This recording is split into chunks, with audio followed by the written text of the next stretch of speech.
Hello and welcome to the Life in General podcast. My name is Nick. My name is Ian. Dude, you're fucking killing me. I'm actually being killed. I don't know what the fuck that was. It was harmony, man. It was harmony. So it was. I guess. By the way, it's still kind of weird to me that I don't see the episode number at the beginning. Yeah, it is. It's weird hearing it too, or not hearing it. Yeah. But I always have to remind myself, okay, because I have because when I do my notes, something that Ian actually has today. Somewhat, yeah. I always have the episode number written at the top just so I can kind of keep them in order in my catalog in my folder with all my notes, all that crazy bullshit. Just keep track of everything. So yeah, I always look at the episode number and I always say to myself, all right, don't say it. Just Don't say it. Don't say it. But so this is the first Sunday of the month of February. Mm-hmm. So it is our music episode. And it's our first music episode of the year. That's true, because we did not do one in January because we had we did the New Year's Eve show and all the other stuff. So, and I don't think we did one in December. I think yes, we did. Did we? Yep, we did. 100%. I absolutely guarantee it. Oh, okay. I guess I could have gone and listened to it. Make sure. You probably didn't listen to it anyway. I didn't. I haven't listened to the last probably 4 episodes. What? Yeah, I've been behind. You're fucking killing me, man. That's all right. I didn't listen to the episode before last until like yesterday. Yeah. So I'm not. I go through I'm phases. Not that far behind. I've never gone this far behind, but usually I'll go 2 episodes and then I'll listen to them both back to back, and that's probably what I'll do here. I'll just listen to 4 episodes back, or I'll have to start listening this week. So that in December we did our Black Friday Record Store Day recap. Okay. And albums that we take to a deserted island. Yeah, or okay. A desert but island. I think that was early in December, right? Because it was the first Sunday. But we recorded it on the weekend of Black Friday, because I hadn't gotten some of these things that I'm going to talk about today. Correct. So, okay. Correct. Fair enough. Sounds good. Yeah. So we don't have like a big long list of things we're going to talk about today. We're going to talk about some upcoming releases, which there's not a whole lot of them. Some things we picked up in December and January, which for the first time ever, I'm sure Ian probably has more than me. I don't know. I've got a list. For what it's worth, I've got a list. So that's more than what I picked up. Right, okay. And then we're going to revisit an episode, a topic from episode 43, which is Rock and Roll Dead? Right. So first off, I guess I'll kind of go through the list of what's coming out, because like I said, there's only like 1, 2, 3, 4, 5. There's only like 7 things that I found for the whole month of February. That's coming out. Yeah, February 7th, you get Father of All by Green Day coming out. Mm-hmm. Funhouse by Pink, which is actually a good album if you're a Pink fan. I'm not a huge Pink fan. No, I'm not either. There's a couple songs off there I've got on my phone, but it's not. Monk's Dream by Thelonious Monk is coming out, and that's the Mo5, the mobile fidelity version's coming out. So that'd be a good one to pick up if you don't have it's because it's a really good album. Yeah. February 14th, The Living End is coming out with Modern Artillery. Is that a new album? I believe so. Okay. Or new-ish album. Well, I mean, I think it's their new album. Yeah, I think so. That'd be worth a listen for sure. And then Jane's Addiction's relieving live at 25, Ritual de la Habitual. It's the double LP. And that's live? Yep. February 27th, no, there's only things that week.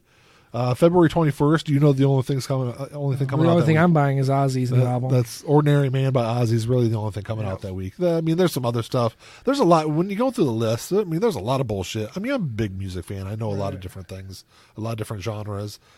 And there's a lot of shit I've never even heard of on these damn lists. So it's still early in the year, and I think a lot of people are kind of building up to Record Store Day this year, in the spring, because then everything kind of jumps. It's kind of almost like the beginning of the year for new stuff, and even remasters and reissues and stuff like that. And then the following week is February 28th. The Breakfast Club soundtrack is the only thing really coming out, which. It's a good soundtrack. It's a good soundtrack. Yeah, it wouldn't be bad to have. So that's not bad. So out of 262 releases, 698 releases for the month of February. There's like less than 10. I found 7. Yeah. I found 7 that might be interesting. Hey, you know what? Like I said, and February's a short month, even though it's a day longer this year. Hopefully, by next month, mid-March, hopefully we'll know what's going to be coming out for Record Store Day, because there's always a bunch of shit coming out. You know, it's a like the premier vinyl day of the year, basically. Right. And the funny thing is, like, I saw a lot of stuff. It's funny that there's this big build up for Record Store Day, and I don't remember. I picked up a bunch of stuff last year. Mm-hmm. And then, like, over the course of the year, I've seen a lot of the stuff I picked up and, like, went and stood in line for like 14 hours, whatever it was. A lot of it's been, like, re-released throughout the year. So it might not have been. But there's some stuff that hasn't been, too. That's true. Yeah. And some of the stuff that has been released, on Record Store Day, I either picked up, like, a special edition picture disc version of it, which has been released, right? Or I got a colored version that has been re-released. It'll be re-released as like black vinyl and things like that, right? So I mean, if you don't really care about that kind of stuff, yeah, absolutely, just makes sense to not worry about it. Yeah, and I know, so I see a lot of the same people when I go to the record store, even though I haven't been going as regularly lately as I have been earlier in the year. But a lot of the people I talk to, they don't go to Record Store Day anyway. Right. They'll either wait for something to come out later, or they'll just buy it off of Discogs, and they say it's worth it to pay an extra $10 or $15 and not have to stand in line. Yeah. If the weather's nice, though, I mean, I'm obligated this year to stand in line. Yeah, because I've done it both Record Store Days last year. Yeah. So I definitely have to do this one. But this year it's the last Saturday in April. Okay. So it was earlier in the year last year because of how Easter fell. Are you sure it's the last Saturday? I'm sorry, it's the third Saturday. I was going to say, it's the last Saturday. It's the third Saturday in April. I know we're working that weekend, and I wouldn't be able to stand in line. Yeah, it is the third Saturday in April every year. Like I said, unless Easter falls on that weekend, and then they bump it up a week. Because Motor City Nightmares is the last Saturday, and I'm working. I'm going to try and get it off, but we'll see what happens. I think you might be able to give that shift away. I'm hoping, yeah. But, so as far as, like, stuff we picked up, I mean, you can kind of run through because you've got a lot more than I do. So. Okay, well, I didn't really put these in any particular order. I tried to keep even the bands together, but there's a couple out of order there. Actually, just this past week, I got the new Who album. Is that a new one? It's brand new. Okay, yeah, I didn't know that. All new material. It's really good too. I know you're not like a giant Who. No, fan. I'm not. And for what it's worth, I like a lot of their stuff, but I'm not like, diehard. I think I've only got one of their albums. It's a really good album. I got Who's Next. That's standard. Everyone's going to have that, or Tommy. Maybe Quadrophenia. But, never mind. I have Tommy also. Yeah, I have Tommy. I don't think I have Who's Next, but I have Tommy. I have Who Are You? I've got one other one. I can't remember the name of it now. It came out in 1980, I think. Oh, okay. But anyway. And now I have this one. So it's like I said, it's a really good album. I listened to it on Spotify before I bought it. And actually it was a gift. So it was a nice gift for the collection. I got the Black Album by Metallica finally. And have you listened to it? No, I still haven't listened to it because I know there's some issues with people have had with the side 4 or side 3. Well, I went through 3 copies before I got a good copy of it. So we'll see. I mean, I bought it brand new. So we'll see what happens. Yeah. I actually haven't even unwrapped it yet. It's one of those rare occasions where I didn't even unwrap it. It's very rare that I do that. I come home and I just open up everything and I scan it all into Discogs right there. And generally, I'll come home and I'll usually open them up and put them right on the turntable. Yeah. But I just didn't get a chance to with this one. I got Prison Bound and Sex, Love, and Rock and Roll by Social Distortion. Oh, yeah, I forgot about that. Yeah, you were with me. Yeah. Yep. Actually, you found them in the bin and you asked me if I wanted them. Yeah. Yeah, because I already had both of them. Right. So. I got Night Songs by Cinderella. Kind of a guilty pleasure album, but it's a really good album for a hair band. It's really good. I can't say anything, man. I've got White Lion, so I can't. Right. And I've got other hair bands that are same thing. Yeah. I've got Europe and maybe that's it. As far as hair metal, and it's Twisted Sister. Yeah, I got like Poison. Yeah, and I'm gonna get those. I've got Motley Crue. You see, I don't know if I'm gonna do the Motley Crue. I mean, I've even been him and hawing on the whole 30th anniversary of Dr. Feelgood. Yeah. But anyway, I got No Prayer for the Dying by Iron Maiden, which came out in 1990. I got Undertow by Tool. Now this came right after we did, or I think it came the day we recorded our last music show, but I forgot that I had got it, and it's Dose by Green Day. Oh, okay. Oh, yeah, that's right. So now I legitimately have all of Green Day's, albums. Yeah, including the only ones I don't have Dose or Trey. I think the only two I don't have. Okay. And I don't have any of the greatest hits like Super Hits, and I don't have any of those God's Favorite Band. Yeah. I don't have those collections, but I've got all the songs, and I do have the live at Woodstock. Oh yeah, which have you listened to it? It's actually really good. I listened to it when I first got it, but that was a year ago almost. Record store day. Yeah. So, I did enjoy it a lot. I actually did. That being said, Bullet in the Bible is another live one they did. I don't think they've released it on vinyl yet, though. No, so I don't have that. If they do, I will get it because it was a good show. I had it on CD. I don't know what happened to it. Yeah. CDs. Yeah. Well, it was CD and DVD because it had the video of the show too. Speaking of CDs, I bought more CDs in the past month and a half. Yeah. Before like December, I hadn't bought a CD since 2007. Right. Well, there's specials for you. There's special CDs. Yes. For you, yeah. So I got The Eye by King Diamond. It's a different type of metal. I was never a big King Diamond fan. I like King Diamond. I like because it's like horror metal. Yeah. And I like horror stuff. And the Eye is a concept album about the witch trials in France. Okay. So, I got Travel On by the Decemberists. It's a 10-inch EP.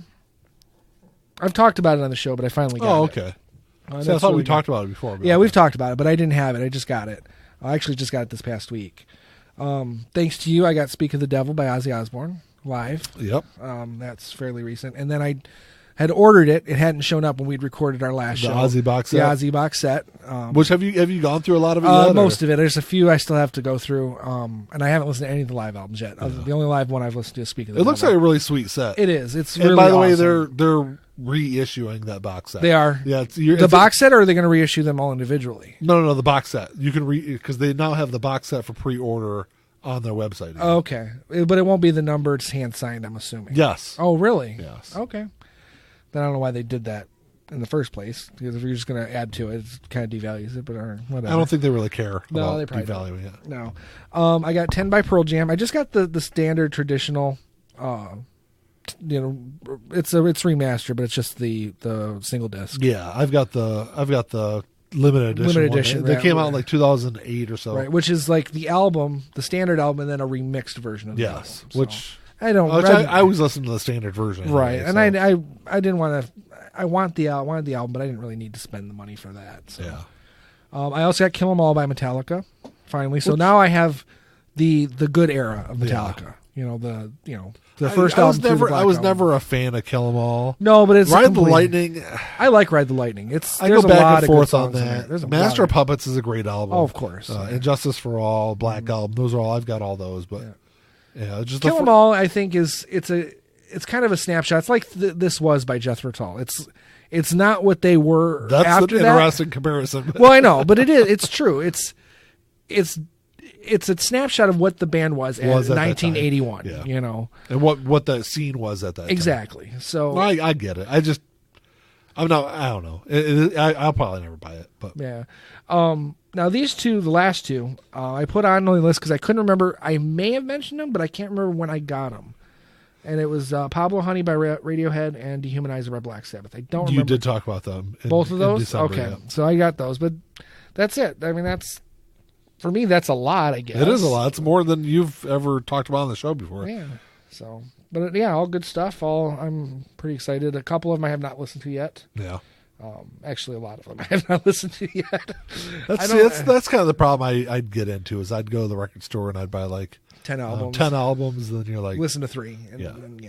Then you go next week, you buy 10, you still listen to 3, and now you're at 14 you haven't listened to. Yeah. Those are the months where I buy like 60 fucking albums. And I wasn't going to, but I am in the market for a new car.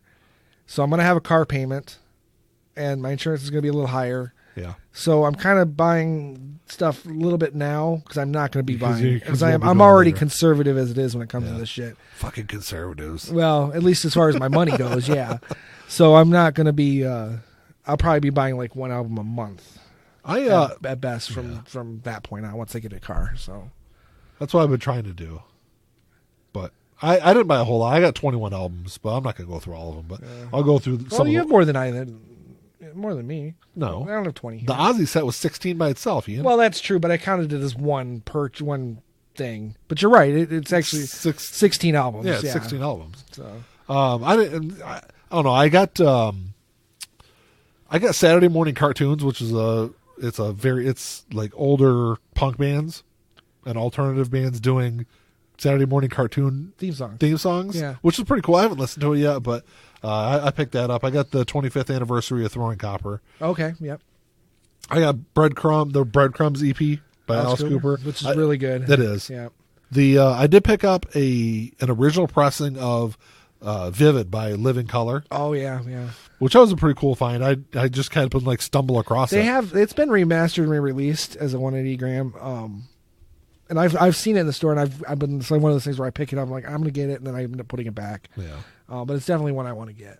I got I picked up This Is the Life Is This the Life We Really Want by Roger Waters. This is album from 2017. Okay.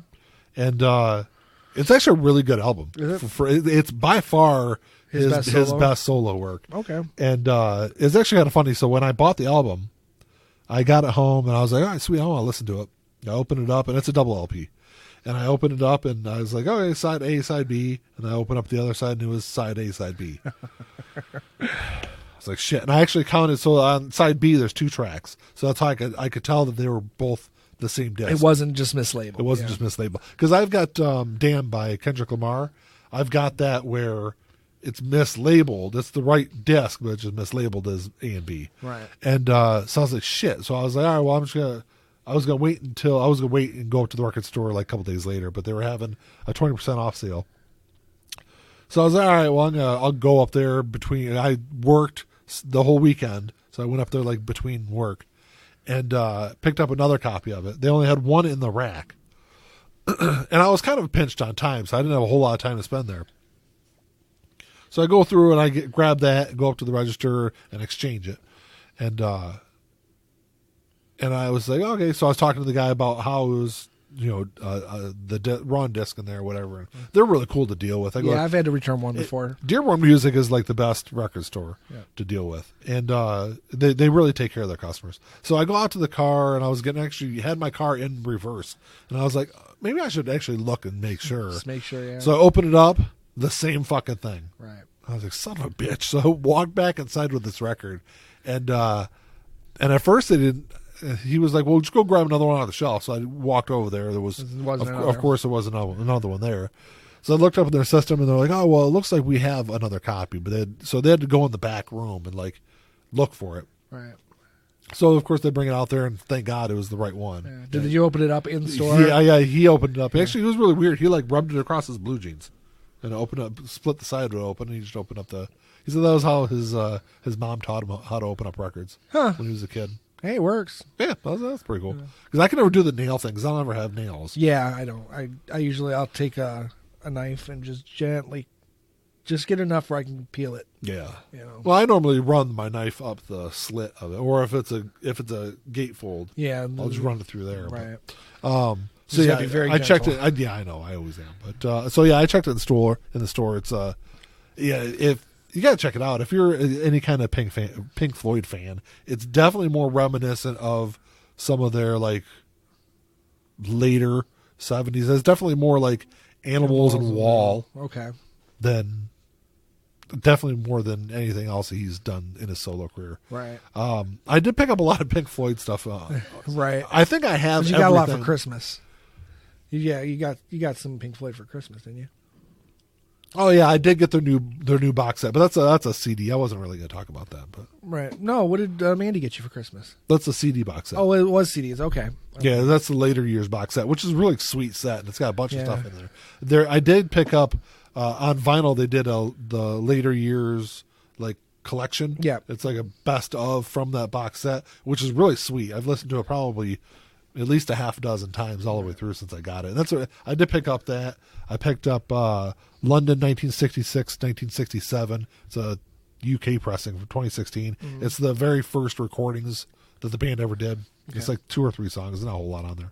I picked up Relics, which is a best of by Pink Floyd, but it's got a couple of their singles that they released that's not on their album. So that's why I got that one. Right. I got an original pressing of Animals. I got the 2017 remastered, a collection of great dance songs. And I'm not a big fan of the album, but it's got a couple of, David Gilmour re-recorded Money, which is on there. So that's why I got that. So I kind of got all, I was trying to get everything that is available in Pink Floyd's catalog. Collectible. And that's why you're getting the CDs too, to be kind of completists for your set. Your collection. So I've got, I picked up an original pressing of Wish You Were Here, and I got a 1982 pressing of The Wall, which looks pristine. It looks like it's never been touched or played. It was a great copy. But I also did pick up a Canadian original pressing of The Wall also. Okay. So I got that. So was that 1979? 79, yeah. I got Californication by Red Hot Chili Peppers. That's a good catch, yeah. That's good. Even used was still $30. Right. Well, yeah. Yeah, it was $30. But you got 20% off. Yeah, I got 20% off. That, so it wasn't too bad. I picked up Doggy Style by Snoop Dogg. Course, so. Yeah. It was a good month. Yeah. Or a good 2 months. Right. Vinyl wise. A lot of Pink Floyd. There's always a lot of Pink Floyd. Right. I mean, not really anymore though, because I mean, I want to get an original pressing of Metal. I want to get an original pressing of Dark Side. That might be a little harder to get. You think? Original pressing of Dark Side of the Moon? Fuck no, man. They're like dime a dozen. Yeah, I wouldn't say they're a dime a dozen. I've seen a couple of them at Dearborn. But that was before I wanted to buy them. So I mean, you can get them for $20-$30 off Discogs. That's not bad. No, it's not that bad. Pink Floyd stuff's generally pretty easy to come by. They sold a lot of fucking copies of their albums. Right, that's true. But yeah, I mean, I think it's just really those two. Was the last Pink Floyd I want to get. Yeah, because I'm not gonna go through and buy original pressings of all their albums. It's just those few that you want. I wanted to get the big five, Dark Side of the Moon, Wish You Were Here, Animals, The Wall, and then Metal. Right. So we both did pre-order an album. I have pre-ordered several albums, but well, we pre-ordered the 2019 remix of Stormwatch by Jethro Tull in white vinyl. I was supposed to bring over a version of another album I have in white so you could see what it looks like, but I forgot it. Oh yeah, I'll show you I've got a because I was trying to figure out what kind of white it was going to be. If it was going to be a solid white, which I think it is. I hope it's not solid white, because solid white's kind of plain and boring. I've got a couple of solid white albums, but then I think it'd be kind of cool to do it like this. I've got a copy of Polar Express. And it's on snowy white vinyl, I think is what they called it, and it's there's some transparency to it. It's almost kind of like a swirl. I want to say I'll show you when we're done. Okay, yeah, when I'm done recording. But, to be fair though, I think it's solid white. Oh yeah, it probably will be. And that's the One Counting Crows album. I've only got one, and it's the Underwater Sunshine Counting Crows album. That's solid white. Yeah. I like it. I don't have a problem with it, but that's I guess I don't know. I've got so many different colored. This is the first time Tull's ever done a colored vinyl ever. They haven't done any other color. Well, that you know of. No, I'm certain there's not any other because this one's only available through their website, or through the Burning Shed website, which is their primary. They sell all their stuff through that. Gotcha. I bought in 2014. They did a special edition. Ian Anderson's Homo Eroticus came out, and they did not a vinyl, but it's 2 CDs and 2 DVDs, or a CD and a DVD and a big book. But it's a collectible special edition of that, and I bought that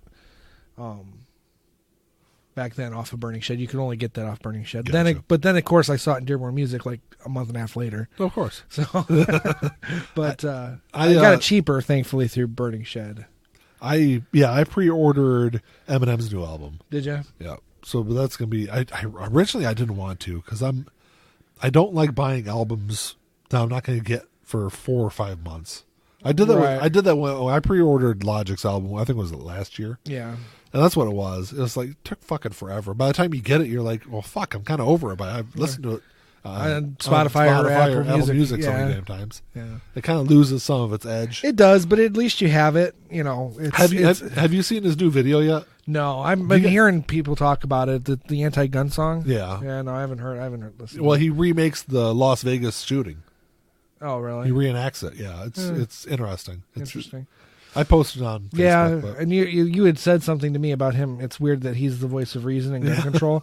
And it's funny because someone else I know said the exact same thing that same day. Yeah, that's funny. Or something similar to it. So yeah, he's the voice of reason. It's kind of strange, but but that's kind of all I picked up. Yeah. I mean, I did pick up more than that. It wasn't a mild month, but it was a good month. I think it was a good month for me at least, and it'd be interesting. I really hope that they reissue those Ozzy albums individually. Yeah. I have a feeling they're not going to though. Right. Not if they're redoing the box set, because honestly, they could probably make more money doing them individually. I would think. Maybe I don't know, because you're going to get people who are only going to want the 80s stuff, or maybe someone who only wants through the 90s or whatever. They're not going to want Black Rain or Scream. They're not. See, that's the thing, or any of the live albums, that kind of thing. Yeah, they're probably not going to. That's probably the only way they're going to sell a lot of those. Possibly, because they're almost forcing you to buy those if you want the ones you really want. That's true. I mean, is it the same price, $500? Yeah. Okay. Man, I don't know. Yeah. I mean, I won't buy it, obviously. No. I mean, there's probably 3 albums in there that I really want, so I'm not gonna pay $500 for. Well, let's see. You've got. albums. I gave you so you should have everything up to No Rest for the Wicked. So that means you need No More Tears, Osmosis, Down to Earth. Well, I definitely want No More Tears and Osmosis. Right, because those are mainly his 2 90s albums. That was it. Because Down to Earth came out in 2001, and I'd probably rebuy those earlier ones because I don't have the you have the original. No, I've got the original copies. Yeah. I like Black Rain. I know people shit on it. I think Black Rain is a great album. Yeah. Scream is not my favorite, but it's got a lot of good songs on it. And I'm really looking forward to Ordinary Man because I think that's going to be a great album. Probably his last. Theoretically, yeah. Yeah. Oh, he just recently died. Well, I don't know if he wasn't recently. He was diagnosed with Parkinson's a couple years ago. He came out and I mean, it's kind of obvious. I would have said he had Parkinson's disease 20 years ago. That's what Mandy said too. Because when I was talking to her about it, she's like, "What are you talking about? He's always he's always been real shook shaky." like that. Yeah. I mean, I always thought Ozzy'd be one of those guys who live forever, kind of like Keith Richards. But apparently, Keith Richards is going to live forever alone, or him and Mick Jagger. I don't know. I mean, you can live a long fucking time with Parkinson's. That's true. But he's with his other issues, his back issues and stuff. He's not. I wouldn't call Ozzy a workaholic, but necessarily. But he's also not one to just be able to sit and just contemplate life. Yeah, he just can't do it. And if he can't work, at least even if it's part of the time, he won't last long. He's one of those people. If he goes through this again, he won't make it. Yeah. So we'll see. But I don't know. I guess we could revisit our topic now. Sure, whenever. Episode 43. I couldn't even tell you when that was. That was last year. Well, we kind of explored it twice. Did we? We went through this topic, and we were both very on the side of Rock is Dead. We revisited it after going through a lot of bands and just exploring some of these new bands that were out. Okay. And I think we came to the conclusion that maybe Rock isn't dead. Episode 43 was from July 28th, 2018. Okay. But we had done one way before that too. Because I think it was one of our Facebook Live episodes. Oh, okay. We did it. So that was the one where we were both just like, Rock's dead. Actually, the Rock and Roll is Dead episode. Is Rock and Roll Dead? We did that on Facebook. Episode 43 was live on Facebook. Oh, was it? Okay. Yeah. So, but anyway, we've done it twice. I know we've explored this topic at least twice. So I don't know. I've started thinking about it because I'm not really sure if I can add anything to it. Because everything we went through, artist wise, in terms of on the last one where we kind of were like, maybe it's not. There hasn't been anything extra that I've seen, and a lot of those artists haven't really released any albums in the last 2 years. No, and that's what I was kind of getting at and that's what I was kind of thinking of. So it's not necessarily the new artists that are releasing really good rock music. I think it's the older ones that are. Well, like I said, the Who, that new Who album is pretty good. It's kind of a straightforward rock album. Yeah, I mean, the new Blink-182 album from last year was fantastic. New Pearl Jam this year? Yeah, actually, it's been confirmed. I don't know. I don't remember when it said it was coming out, but it's been confirmed. Yeah, I saw the title of it. I don't remember when the Alice is releasing a new album this year. Ozzy's releasing. Yeah. So there's definitely good rock music out there. I feel bad for younger generations that don't have new artists for them to kind of cling to, like we did. Yeah. Because we and our parents before us, right? I mean, we kind of had the best of both worlds. We had what came before, and we had the new stuff that was coming out, which was influenced by a lot of what came before. But we had new stuff. We had new artists to follow, and you're right. They really don't. And it's almost like there aren't genres in music anymore. It's just pop. Well, I think didn't we do recently? Didn't we do a show about how? 2 episodes ago. 2 episodes ago. Yeah. Like I said, I'm about 4 episodes behind, so my memory's a bit vague. But because that was one I just listened to. Okay, the talking about how the record labels and the industry kind of manipulates listening habits to a great degree. Even though we're in an age where with streaming services, there's almost literally the whole, say, 60 years of rock and roll available to us, and then some. And but we're still. I think it's tough to get if the kids aren't engaged like we would have been. Because I think they are. I think they're engaged with what's manipulated. You know what I mean? They're engaged with what they're kind of told to listen to. Yes and no, because I think there's a lot of stuff going on that is popular. Obviously not as popular as, all the other pop bullshit that's out there. Right. But it's popular enough that it has a following, and it is younger, newer bands that are doing interesting music. It's just a lot harder to find, but it is out there. I do believe right, which is kind of the conclusion we came to. You almost have to just look a little harder to find the good stuff that's out there. When you see the Grammys and there's no rock categories on the Grammys, right. and that's kind of what I was saying was I feel bad for the younger generations is because you're not. I don't know. You lose that connection. We had a mix if we could watch the Grammys when we were younger, and then you would see the rap artists, the hip hop, the R&B, then the rock. They would all be there and performing and winning awards, and there was a nice variety. You don't have that. We don't have that anymore. It's just pop. I mean, that's it. That's it. And let's face it, pop today sucks. It really does. You think about, and I think we've even brought this up. I wouldn't say it sucks. But think about this. Look at how pop music was in the 80s and the 90s.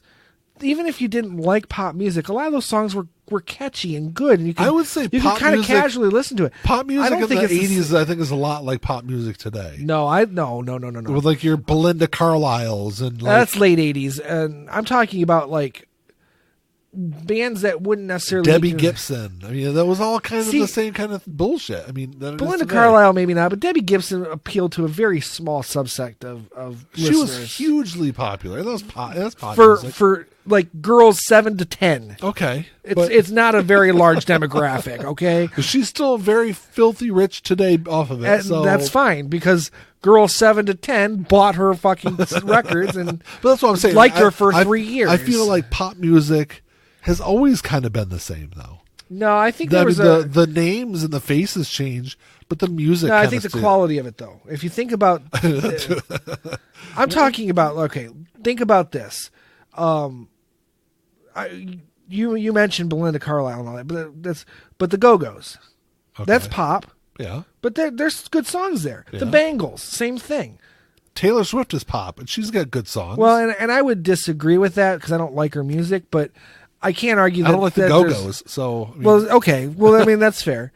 But what I'm saying is you listen, you think about the songs that were on the radio, even the bubblegumish kind of stuff, like, I mean, fucking Footloose, which is a good song, but that's fucking pop. It is. It's Kenny Loggins, for Christ's sake. But that's good song. It's good song. It's a good soundtrack. I got that on vinyl. Yeah, and I mean, he did the soundtrack to Top Gun. Yeah. These are soundtrack. Huey Lewis and the News had some good songs, but they were fucking pop. Yeah.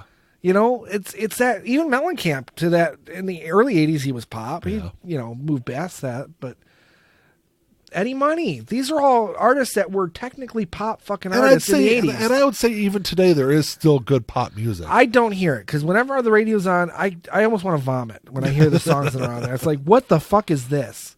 Because there's no hooks. It's like, I don't know. It just doesn't work for me. Yeah. You know, I don't want just hooks, but it's just a different kind of pop, I guess. But you think about it. How many songs that are pop nowadays are still going to be listened to 30 years from now, in the same way that we listen to the 80s pop? You know, I mean, I can say that about anything, though. I don't think there's really anything. I mean, I guess I can't say that. No, because if you go beyond the pop, if you go beyond what's classified as pop or what could be pop, and you think about what came before, the 80s, the 60s, even the pop in the 60s and the 70s. Pop and stuff that, like, say, for Lady Gaga, for instance, I think some of her stuff might survive. It's going to be played for a very long time. Yeah, some of it. Maybe even to Taylor Swift. Some of that's going to still be around in 30 years, but I just don't see it. And I mean, you can even argue that some of the... I'm sure a lot of people said the same thing about rock in the... It started in the 60s also. I'm looking at it from a long... You're just being argumentative. I'm not. You are. If you look at it, how it breaks down. If you think about the pop songs of the 50s and the 60s, they're still played on the radio. And I just think it's hard to project out like that. It might be, and I might be completely wrong, but I'm looking... Well, I think you are. But if you look at the trend, when we were growing up, the oldies would have been the 50s and 60s stuff. Yeah. You know, let's say 90s. This is the 90s. So you look back, and the 50s and 60s stuff was oldies. But those songs were still popular. People knew those songs. Skip a Rope. Whatever. What? That's I know country songs. I'm not even talking about like the Motown stuff. And the Bubblegum, the Monkees, that kind of stuff. The stuff that is kind of just shallow pop music, but it's good. Neil Diamond is a fucking pop artist. That's all he did was pop music, and pretty much he wrote a lot of the Monkees music. Yeah, and even his own solo stuff. It's all just pop. It's shallow, but it's good. Yeah. But then you get to like the pop of the 70s. A lot of it's still really good. A lot of it's still memorable, but it's less memorable. But that's what I'm saying. Though, is I feel like a lot of music today, regardless of genre, is less memorable. Well, and that's kind of all I'm saying. I'm just saying that we're getting to a point where if each generation gets less and less memorable, you're getting to a point where none of it's going to be remembered. And I hear songs and I'm thinking, there's no way. Well, and take the radio, because I don't know how much of the radio you listen to. I don't listen to a lot. But you listen to these songs, they're like 2 years old, and it's like if they're even still being played, it's like, oh, listen to this classic. It's 2 years old. It's barely out of diapers for a song. When you talk about a lot of the music we listen to, but I wonder if some of the disconnect from rock music in particular is the fact that it's just so long in between album releases. Yeah, which I don't understand anymore. I don't either, because you've got to stay relevant. Yep.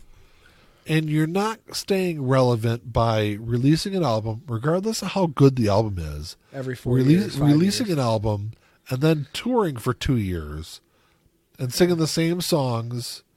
You're making money off of it, but you're not building. Right. You're not building anything. You're not building a fan base. You're just singing to your fan base. Well, and the argument could be made if you think about this, because I mean, we did just lose Neil Peart. From Rush. Are you being distracted by the soccer game that time? I'm always distracted by movement. I'm like, that's a hell of a goal, by the way. That was. I just recently watched a documentary on Rush. They released their first album, which is just called Rush. Then they released Caress of Steel. I'm sorry, Fly By Night, and then Caress of Steel. All three of those albums were not very good sellers. Yeah. They went into the studio to record 2112.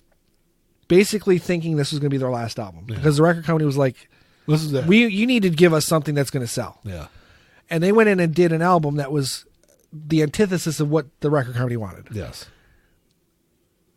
So if they hadn't done that, if they had waited 5 years or 4 years in between any of those albums, they would have gone away. Yes, the record company would have said no. They would have just dropped them, and we wouldn't have Rush. And Pink Floyd was the same way. Exactly. Pink Floyd in the early days, the record couldn't even get a record deal. No one thought they were going to go anywhere. Well, I mean, people did, but there was a lot of say the mainstream didn't see them going anywhere. They were the leaders of psychedelic music. Right, but see, no one saw that as a market, though. Really. Yeah. At least as I watched I watched one documentary, and that was kind of the consensus that everyone has. These guys aren't going anywhere. They're not doing anything that's going to, change the world. After Sid left, absolutely. Right. That was the feeling. And you can kind of see that through a couple of other albums. Right. It took them 7 or 8 albums to kind of figure out what their sound was. And if they wait 5 years in between, that's a lifetime. That's a lifetime, exactly. Especially for a rock band, or whatever you want to classify them as. But back then, artists put out an album. If they waited 2 years, that was a long stretch. Yeah. Even a lot of the artists that we like, that we talk about, when they started in the 70s. There was an album every fucking year. Every year. Sometimes two. 3 albums in 2 years. Exactly. Yeah. I mean, Alice Cooper put out 2 albums in a year. Actually twice. Did 2 in 71 and 2 in 73. Yeah. Sabbath, they'd put out 2 albums in a year. Mm-hmm. There's a lot of artists, and then some of those artists, even though it might be another year, like 74 to 75, there's only a 6-month gap or a 7-month gap in between releases. So, but they every year, and they're touring nonstop. They're on the road 10 months out of the year. They're releasing new albums every year. Yeah. They're basically recording on the road. Now, I'm not saying that that's for everybody, but if they could do that with the technology that they had back then, there's no reason these artists can't put out an album every year. No, or at a minimum every 2 years. Exactly. So I just don't get it. Waiting 3, 4, 5 years to release an album. I mean, it's just, you're almost doing a disservice to your music. I think. And maybe that's me. I've always been the type of person that says, all right, well, what's next? Exactly. I'm the same way. Regardless of what I'm doing, if I'm working at a job, my thought is always, okay, what's the next step? Right. What do I need to do? Where am I going to go? Well, and I feel like if I was a musician, I would think along the same lines. Okay, what are we going to do next? Let's start working towards the next step. Because music, if you're a musician, especially in rock music, you can't be stagnant. You need there's always got to be a progression. You're constantly adjusting and changing your music style. So that's which was very, very common in the 70s. No album was exactly the same for any artist. And that was, I feel like that was much of the way, the same way through from the 60s through the late 90s or early 2000s. Right. But you notice in the 80s is when the span between albums starts to get greater and greater. It did. Yeah. It did. And I don't know. There a lot of rock bands still released an album every year or two. But think about this. I mean, I don't know about Lies, but Appetite for Destruction comes out in 87. They don't release Use Your Illusion until 91. Yeah. That's 4 years. Granted, it was a double album, though. Yeah. So, it's hard to say, but... and there was also the end of their career. Well, yeah, but that had more to do with the subsequent touring. And they released a Spaghetti Incident after that. Did anyone listen to that? That's because of a cover album. No one's. It wasn't a cover album. I thought it was. No. It's not a very good album. No. It's not. But yeah, I don't know. For what it's worth, they waited 4 years. But anyway, I forgot where I was going with that. I'm sorry, man. You distracted me. Well, you were talking about how it progressively got the gap got longer and longer, starting in the 80s. Yes. At least especially with the bands. I think that's where you were going. Well, especially with the bands that had come from the 70s, because I think at that point they were all burned out. Yeah. They spent a decade or better literally cranking out music every year on top of, touring 10 months out of the year. By the 80s, they're like, okay, I need a break. Yeah. But generally it's like 1 or 2 years. Yeah. Unless they're health issues. And that's fine. I mean, I don't have an issue with that. Yeah. But, if you're a band and you're waiting, I've seen 6-7 years between albums. I mean, to be fair, The Who, this new album that The Who released, it's the first one in 2019. It's the first new album in 13 years. Yeah. Which I kind of understand that, but I mean, well, and there's only 2 members of the original band left. Yeah. John Entwistle is dead, and obviously Keith Moon is dead. Yeah. So that plays a part of it, I'm sure. But Yeah, I'm with you. I don't think there should be a gap. I mean, if you're going to do a 4-year gap, release 2 albums. Release 2 albums in a year. Yeah, or 3 within 4 months like Green Day did. Right. Well, actually, the last 2 were rushed out. Yeah. Not rushed out. I mean, they were done. They were completed properly, but they were supposed to be a larger gap in between the albums. First one came out and it hit the charts pretty good. I think it was even like number 1 for a couple weeks. Yeah. And then they're like, oh, well, let's get the other ones out. And they released them, instead of waiting 2 to 3 months, they like 1 a month. Yeah. So, because Trey wasn't supposed to come out until 2013. Oh, really? I think so.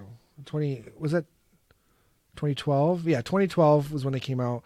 But Trey was scheduled for release in like March of 2013. Yeah. They kicked it out in December. But yeah, but it was funny. Like, and kind of the thing that kind of got me thinking about this a little bit was Blink-182 released their newest album in September of last year, and then like right away, everyone was like shocked that they were talking about how they've got it's not gonna be an album, it's gonna be an EP, a long EP that they're gonna release this year, and everyone's like, oh wow, they're already releasing new music.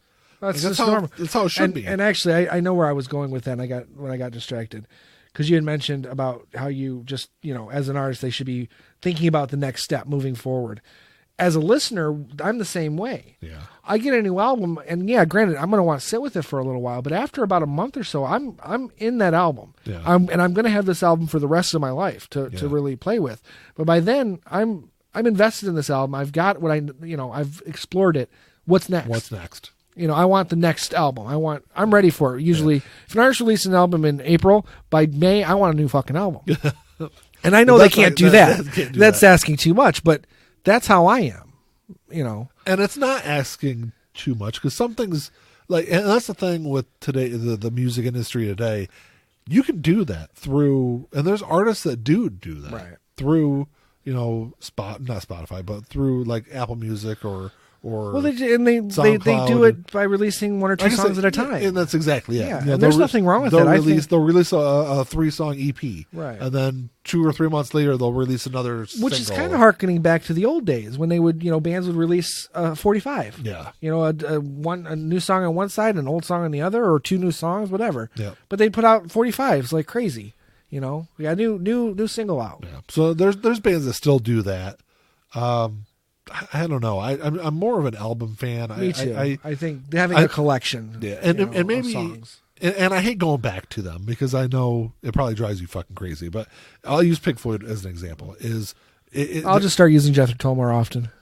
Well, because it's one of those bands that you almost do a disservice to their music to listen to it individual track. Yeah, and I agree with that. And there's some Tull that's like that. Some, not all of it, but some of it. And I think any kind of concept, you can use any concept album, right? In place of the argument that I was trying to make, which was just Pink Floyd had most of their albums are concept albums. No, they had 3. Their concept albums. I thought all of them have started with concepts. All of them. Dark Side of the Moon was a concept. A loose concept. What I was reading was that all of their albums the only ones that are classified as concept albums are Dark Side of the Moon, Wish You Were Here, Animals, and The Wall, and The Final Cut. Those are the only. That's pretty much the last of their 5. I mean, the only one that's missing is what? Metal? And that was before Dark Side, right? Well, yeah. Everything before Dark Side of the Moon, none of them. Well, that's what I'm talking about. Everything from Dark Side on is considered. By most people to be conceptual. Momentary Lapse of Reason wasn't a concept album. Yeah, maybe not. Division Bell wasn't a concept album. Yeah, maybe not. But those are also not written by Roger Waters. Correct. Correct. But which he just announced his tour. So yeah, I saw something about he's going to be in Nashville. I'm actually kind of excited about it. His 3rd stop is going to be in Detroit. Is it? Yeah. So as an almost 80-year-old. It's good to go early in the tour than later in the tour. Absolutely. You know what? Hey, 80 is the new 60, right? I'll find out. Yeah. Well, we can hope. I mean, because shit, I want to feel like I'm 60 when I'm 80. Yeah. I'm. Well, he's right now. I feel like I'm 60 when I'm 40. I want to say he's 76. I want to say. Yeah. Well, hey, Picard just premiered. He's 80 years old. He's old enough to be president. Well, they're all old. That's what I'm saying. They're all fucking old. Yeah. But they should put an age limit on that. I meant to actually say that in our last show. An age limit on? I think you shouldn't be able to run for president after a certain age. Okay, I can kind of see that too. Let's not discuss that right now. Like I said, it dawned on me that I thought about it when we were talking. Hey, you know what would help that, Ian? If you had notes. Just saying. There you go. Preaching. Just saying. Always preaching. I'm just saying. Hey, but Ian had notes today. I had notes today. Yeah. Oh, was it? Is it notes or is it just like a list? It's notes. I could have just done what I normally do, went off the top of my head. Okay, well, it's true. You brought notes today. Yeah. But I don't know. It's I don't know if there's anything else we can really say about it. Not really. I think we're mostly in agreement. I mean, there's obviously going to be taste issues when it comes to what we consider good or bad, and that's true of anybody. But I think overall, I mean, if you want to find it, it's out there. Even look at the stuff that Jack White's doing. I mean, I haven't listened to his newest album. Yeah, I forgot the name of it too, but it's not my favorite of his. No. His band. The Raconteurs. Yes. That last album was the best album of the last year. So that's what I'm saying. You've got stuff like that. You've got other bands making really good music out there. It's just not being pushed by record companies. No, it's not. Like I said, it's there if you want it. You've got to just find it. So at the end of the day, I would say no, rock isn't dead, but the music industry is different. It is. It's very different. It's not what it used to be. I mean, and maybe it doesn't need to be. I don't know. Because I mean, like I said, with streaming services, it's all available. But that's the funny thing is with like services like SoundCloud and Spotify, Apple Music. These artists can put out music. You've got more access to music than we ever have, ever. Absolutely, and it's scary, and yet that's kind of the problem. We have access to so much, and yet it's so limited. I mean, how many people are really listening? I don't think to it's limited. I think it's limited in terms of, but everyone's kind of listening to just subsects of what's available. But that's what I'm saying. I think everyone is listening to their own little slice of the music industry. Right. It's what's funny. There's just so much of it out there. Yeah, there's a couple YouTube channels, and I for the life of me I can't remember what they are off the top of my head, but I'm not big on reaction videos, but these guys, there's like 3 of them that I really like, and what they're doing is they're black guys. They've never really been exposed to heavy metal or rock music. I mean, so they're familiar with some of it, but they really have never listened to it. So what they're a lot of their reaction videos are to these classic rock and heavy metal songs. Yeah, doing like Rush and Genesis and Led Zeppelin, Ozzy Osbourne, all this, kind of unique, not unique to us because it's stuff we all grew up with, but stuff that's unique to them. Yeah, and I've been watching a lot of these reaction videos, and it's amazing. They're like, how did I not know this stuff existed? They're like blown away by it. And it's just because they haven't been exposed to it. Not for any reason that it's not available, but it's not stuff that's been played on the radio and in large numbers. It's just not something that people go to, especially I would imagine that because they're African American, there's probably a cultural issue. Yes. Not a cultural issue that prevents them. I'd say just cultural difference. Enough cultural difference to just not care about it. That kind of music doesn't fall into their sphere. Exactly. Equally, I mean, there's probably a lot. I mean, white people are very quick to grab onto other people's cultural identities because that's all we do. It's pretty much. But a little bit of cultural appropriation. But even so, there's a lot of. I would say there's a lot of black music, or even we'll say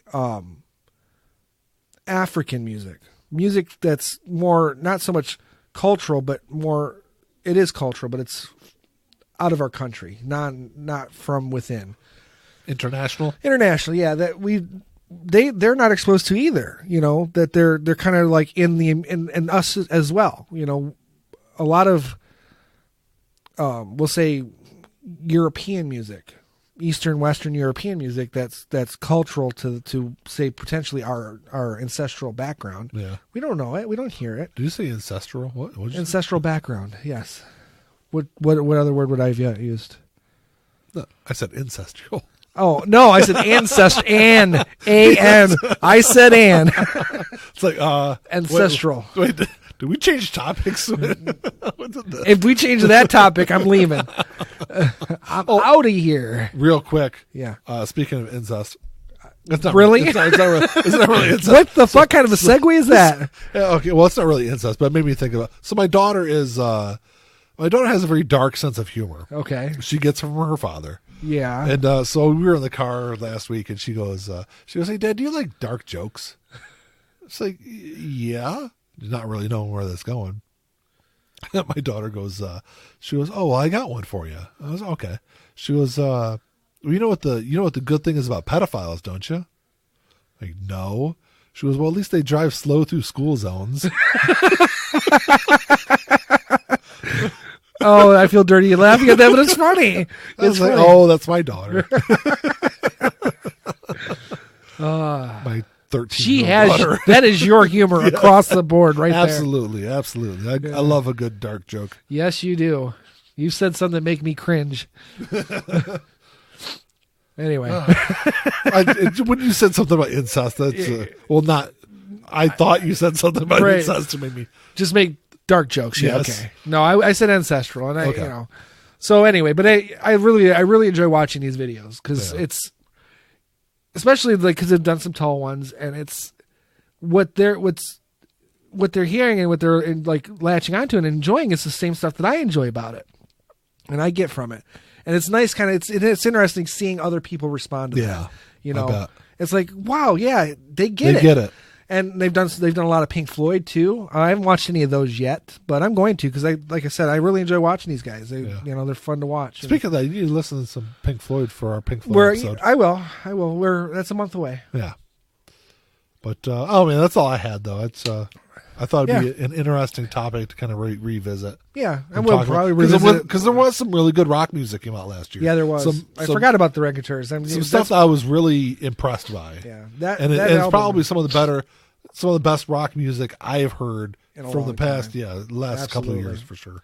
Absolutely, yeah. That I can't stress enough how good that Raconteurs album is. Help Me Stranger. Help Me Stranger. Yeah, fantastic record. That's all I got, man. All right, I'm good. Yeah. Any questions or comments, you can email us at contact@lifeandjoelpodcast.com. We're on Twitter at LIGpod. Check us out on Facebook, Podbean, Apple Podcast. Leave us a 5-star review. 6 star. Ian's a Satanist, apparently. I am not. Satan is make-believe.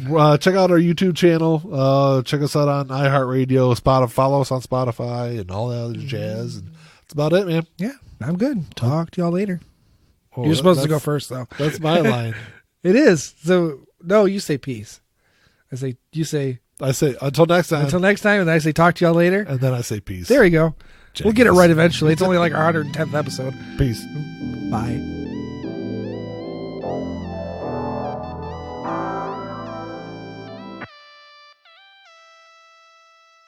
Playing my role, let me tell you about it. This shit right here, man, I'm about it. Only real niggas reside around me. Yo, old lady, drop a guard around me. Dip like I know you can, bitch. Show me the ropes like we in the ring. Got you took over, you wanna hang. Shoulder to shoulder, the niggas basic.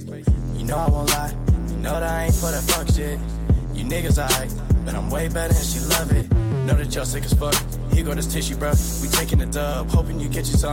This hit like a pick me up. She taking my drugs. Know they see the sign. That's some dollar signs. Know they sick as fuck. Know they sick as fuck. Tell them get well soon.